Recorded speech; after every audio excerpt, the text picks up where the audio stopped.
जय हिंद बच्चों। तो पिछली वीडियो में आपने सिद्ध करना सीख लिया, तो अगली वीडियो में हम लोग देखते हैं कि बिना लंबी विभाजन प्रक्रिया के हम लोग शांत अशांत निकालने के लिए बिहार बोर्ड में बार बार क्वेश्चन पूछता है, इसको हम लोग कैसे बनाते हैं।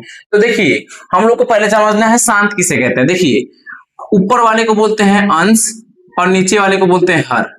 देखो बाबू, ऊपर वाले को बोलते हैं अंश और नीचे वाले को क्या बोलते हैं, हर बोलते हैं।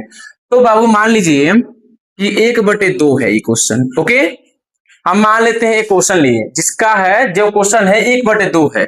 इसको बिना लंबी विभाजन के, यानी कि इसको बिना टाइम गवाए हुए, बिना भाग किए हुए बताना है कि ये शांत है या अशांत है। तो कैसे निकलेगा शांत है या अशांत है। तो देखिए, हम लोग पहले जानेंगे कि शांत क्या होता है, एक्चुअली शांत होता क्या है, अशांत क्या होता है, ये जानेंगे हम लोग। तो देखिए, जो ऊपर वाला होता है उसको अंदर लेते हैं और जो नीचे होता है उसको बाहर लेते हैं। अब यहाँ 0 लगाएंगे तो यहाँ 0 लगेगा, ठीक। और ये 5 बार में क्या हो गया, ये कट गया, पूरी तरीके से कट जाता है ना बाबू। बात समझिए, अगर पूरे तरीके से कट रहा है क्वेश्चन तो वो हो जाता है, क्या हो जाता है, वो शांत हो जाता है बाबू। क्या हो जाता है, वो शांत हो जाता है। वो अब लेते हैं यहीं पे 1/3 लेते हैं। क्या लेते हैं, 1/3 लेते हैं। तो 1/3 को हम लोग वैसे ही करेंगे, 1 को अंदर डालेंगे, 3 को बाहर, 0 0, 3 बार में 9, घट के 1 आएगा, 0 डाले हैं तो 10, 0 डला गया, 10 हो गया। फिर 3 बार में 9, घट के 1 आएगा, फिर पॉइंट वाला 0 के साथ इधर आ गया, फिर 3 बार में 9। यानी बाबू कहने का तरीका ये है ना, ये बनाने का तरीका ये है, मतलब था ये मेरा कि जो ये 3 है ना, ये जो 3 है ये बार बार आएगा। क्या होगा, ये क्वेश्चन ये बार बार आएगा। तो इसको हम लोग क्या बोल सकते हैं, इसको हम लोग बोल सकते हैं अशांत बोलते हैं। क्या बोलते हैं बाबू, अशांत बोलते हैं। ओके, जो क्वेश्चन बार बार रिपीट करते हैं, 3 3 3 3 कर रहा है रिपीट, तो ये क्या हो जाएंगे, ये अशांत हो जाएंगे। और जो पूर्ण रूप से कट जाता है उसको हम लोग शांत बोलते हैं, ठीक ना। ये ज्यादा करके ऑब्जेक्टिव में क्वेश्चन आते हैं, बट अगर सब्जेक्टिव में आते हैं तो इसको हम लोग कैसे बनाएंगे, ये हम अब देखते हैं। तो देखिए, ये हम लोग जान गए कि शांत क्या होता है, अशांत क्या होता है। ओके बाबू, तो आप लोग को बताना है, ऊपर वाले को क्या बोलते हैं, अंश बोलते हैं, और नीचे वाले को क्या बोलते हैं, हर बोलते हैं। यहाँ वो क्वेश्चन उतार लेते हैं। 7 बटे कितना है, 80 है ना, 7/80 है। तो इस क्वेश्चन को कैसे बनाएंगे हम लोग, देखिए, इसको ऊपर वाले को बोलते हैं अंश बोलते हैं, और नीचे वाले को क्या बोलते हैं, हर बोलते हैं। तो बाबू आप ना हर को क्या करना है, फैक्टर कर देना है। क्या कर देना है, फैक्टर कर देना है। तो अंश वाले को अंश रहने देते हैं, हर वाले को क्या कर देते हैं, फैक्टर कर देते हैं। तो हम लोग 80 को फैक्टर करेंगे 2 से तो कितना हो जाएगा, 40, 2 से 20, 2 से 10, 2 से 5, और 5 से करेंगे तो कितना हो जाएगा, 1 हो जाएगा। यानी 2 कितने बार आया बाबू, यहाँ 2 आ गया 4 बार, 2 4 बार, और ये जो है 5 कितने बार है, 1 बार। तो ये देखिए, जो ये 2 है, 2 कितने बार आया है, 2 आपका 4 बार आया। अगर हम लोग 80 का फैक्टर किए अंश और हर में, हर को हम लोग फैक्टर करना होता है। क्या करना होता है, हर को फैक्टर करना होता है, यानी गुणनखंड करना होता है। गुणनखंड करने के बाद क्या मिला हम लोग को, 4 2 बार आया, और 5 कितने बार आया, 1 बार आया। तो देखिए, यहां से क्या करना है हम लोग को, हम लोग लिखेंगे इसमें हर के, क्या लिखेंगे, हर के अभाज्य गुणनखंड। क्या लिखेंगे, हर के अभाज्य गुणनखंड में,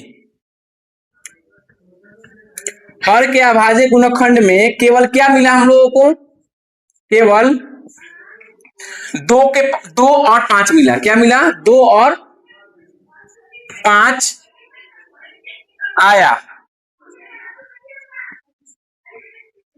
इसलिए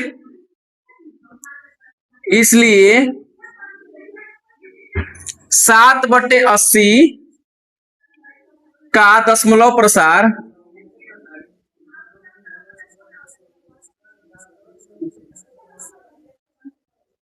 शांत होगा। अब समझिए बात को, जो 7/80 आया, 7/80 में क्या करना, अगर आपको 2 नंबर में ये क्वेश्चन देगा बनाने के लिए, लघु तरीय में क्वेश्चन देगा बनाने के लिए, तो करना क्या आप लोगों को, पहले करना है आपको अंश वाले से कोई खिलवाड़ नहीं करना है, अंश को जैसे कहता है ऐसे उतार देना है। अब हर वाले को क्या करना है, फैक्टर काट देना है। फैक्टर काटने के बाद क्या करना है, देखना है कि कौन कितने नंबर कितने बार आया, तो 2 4 बार आया और 5 1 बार आया है। तो हम लोग हर का अभाज्य गुणनखंड किए हैं, तो हर के अभाज्य गुणनखंड में क्या मिला है हम लोग को, ये 2 मिला है और 5 मिला है। क्या मिला है, 2 और 5 मिला है। अगर किसी भी हर में अभाज्य गुणनखंड करने के बाद हर में 2 के पावर मिल रहा है, 2 के पावर m और 5 के पावर n, यानी कि 2 और 5 दोनों आ रहा है, तो वो हो जाएगा शांत हो जाएगा। क्या हो जाएगा बाबू, शांत हो जाएगा। और ये दोनों के साथ साथ कोई और तीसरा भी आ रहा है ना नंबर लेके, तो हो जाएगा अशांत हो जाएगा। क्या हो जाएगा, वो अशांत हो जाएगा। जैसे देखिए इसको हम लोग क्या बोल सकते हैं डायरेक्टली, अगर ये 1 नंबर में देगा तो हम लोग इसको मान लेंगे शांत। क्या मान लेंगे, शांत। बट जैसे ही 2 नंबर के लिए देगा तो इसको हम ऐसा तरीके से बनाना होगा। सेम क्वेश्चन ये है, इसको क्या करना होगा, तो 8 को हम लोग फैक्टर करेंगे, तो 8 कितने मतलब 8 का फैक्टर करेंगे तो 2 कितने बार आएगा, 3 बार आएगा, यानी 2 आया और 2 आया तो ये क्या है, शांत है। क्या है बाबू, ये शांत है। ओके, अब हम लोग तीसरा करते हैं तो क्या मिलेगा हम लोग को, 2 कितने बार आएगा, 1 बार आएगा, और 5 कितने बार आएगा, 2 बार आएगा, और 35 का 35, यानी कि ये क्या हो जाएगा, ये नंबर हो जाएगा शांत। अब आया यहाँ पे आपका क्या, 129 तो अंश है, 2 के पावर 2, 5 के पावर 7 और 7 के पावर 5 है। तो इसका मतलब देखिए इसमें 3 गो आ गया, 2 भी है, 5 भी है और 7 भी है, ठीक ना। तो ये डायरेक्टली हो जाएगा, क्या हो जाएगा, अशांत हो जाएगा। क्या हो जाएगा बाबू, अशांत हो जाएगा ये। अब आए हम 210 पे, 210 को हम लोग करना होगा, तो 210 का हम लोग को फैक्टर करना होगा 2 से, तो करेंगे तो कितना हो, 105, 2 से 3 से सॉरी, तो 35, यानी कि इसमें 2 3 5 तीनों आ रहा है ना, तो ये क्या हो जाएंगे, ये भी हो जाएंगे आपका अशांत हो जाएगा। क्या हो जाएगा, ये अशांत हो जाएगा। ये आपने सीखा इसमें कि अगर अंश और हर है तो अंश वाले कोई छेड़ना नहीं है, हर वाले में क्या करना है, उसका फैक्टर करना है। फैक्टर करने के बाद अगर पता चल रहा है कि 2 और 5 है तो एक्चुअली वो शांत हो गया। अगर 2 और 5 के साथ कोई और नंबर भी जुड़ रहा है तो हो जाएगा अशांत। आपने भाग विधि से भी ये सीखा कि अगर उसको पूरे तरीके से कट रहा है तो हो जाएगा शांत, अगर वही नंबर रिपीट कर रहा है बार बार भागफल में तो हो जाएगा अशांत। तो आशा करते हैं ये वीडियो सारी समझ में आई होगी। जय हिंद बच्चों। तो आज हम लोग पढ़ेंगे एक वेरी वेरी इंपॉर्टेंट क्वेश्चन जो कि बिहार बोर्ड में बार बार क्वेश्चन ही पूछता है। क्वेश्चन ये है कि जांच करें कि क्या n एलिमेंट n के लिए 15 के पावर n का इकाई अंक शून्य हो सकता है।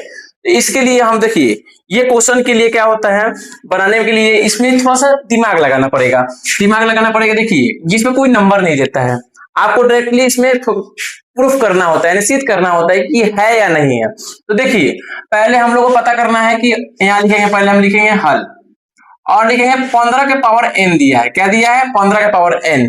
इसको हम लोग कैसे मान सकते हैं, बराबर हम करेंगे 3 गुने 5 करने के बाद देखिए 3 में 5 से गुना करेंगे तो कितना हो जाएगा बाबू, 15 हो जाएगा। कितना हो जाएगा, 15।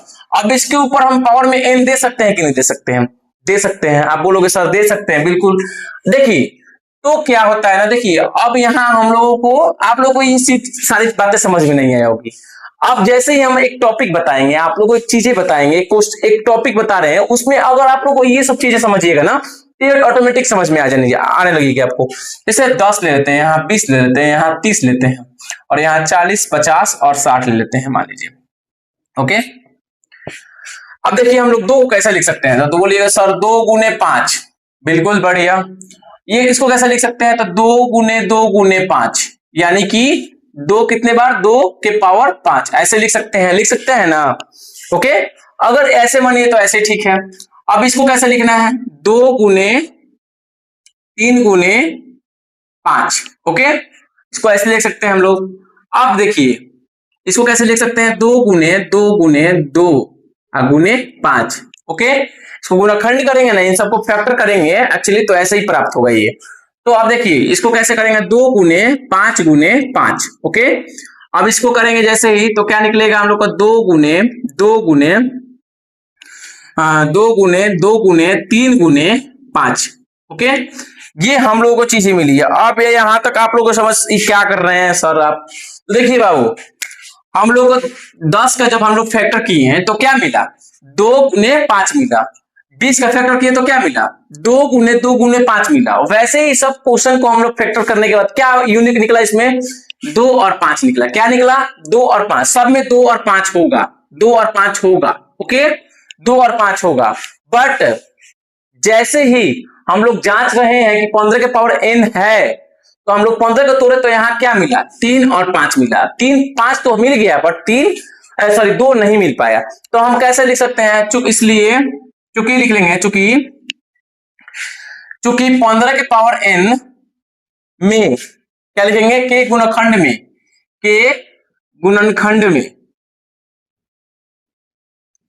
15 के पावर n के गुणनखंड में क्या मिला, 2 के पावर 2 गुने 5 क्या नहीं आ सका, नहीं आ सकता है। ऐसे भी लिख सकते हैं हम लोग, नहीं आ सकता है। ओके, देखिए आप क्या कैसे नहीं आ सकता है, 5 तो आ रहा है बट 2 नहीं आ रहा है, इसलिए हम लोग ऐसे लिख सकते हैं, चूंकि 15 के पावर n के रूप में n के गुणनखंड में 2 गुने 5 के रूप में नहीं आ सकता है, इसलिए अतः ऐसे लिख सकते हैं, अतः 15 के पावर n क्या लिखेंगे, 15 के पावर n के इकाई अंक, 15 के पावर n के इकाई अंक क्या हो सकते हैं, इकाई अंक पर शून्य नहीं हो सकते हैं। इकाई अंक पर क्या नहीं हो सकते हैं, शून्य नहीं हो सकते हैं। शून्य नहीं हो सकते हैं। आप समझिए बात को, देखिए बात समझिए, जो 15 की पावर n है इसको हम लोग गुणनखंड किए तो क्या मिला, 3 गुने 5 मिला। क्या मिला, 3 गुने 5 मिला। बट क्वेश्चन ये बोल रहा है ना बाबू कि 2 और 5 तो रहना ही चाहिए, तो अब उसके अंत में शून्य मिल सकता है। बट 5 तो मिला बट 2 नहीं मिला, तो लिखे हम लोग 15 के पावर n के गुणनखंड में 2 गुने 5 के नहीं आ सका, इसलिए क्या 15 के पावर n की इकाई अंक क्या हो सकता है, शून्य नहीं हो सकता है। तो ये आशा करते हैं ये भी क्वेश्चन समझ में आई होगी आपको। तब तक मिलते हैं नेक्स्ट वीडियो में। जय हिंद। खत्म।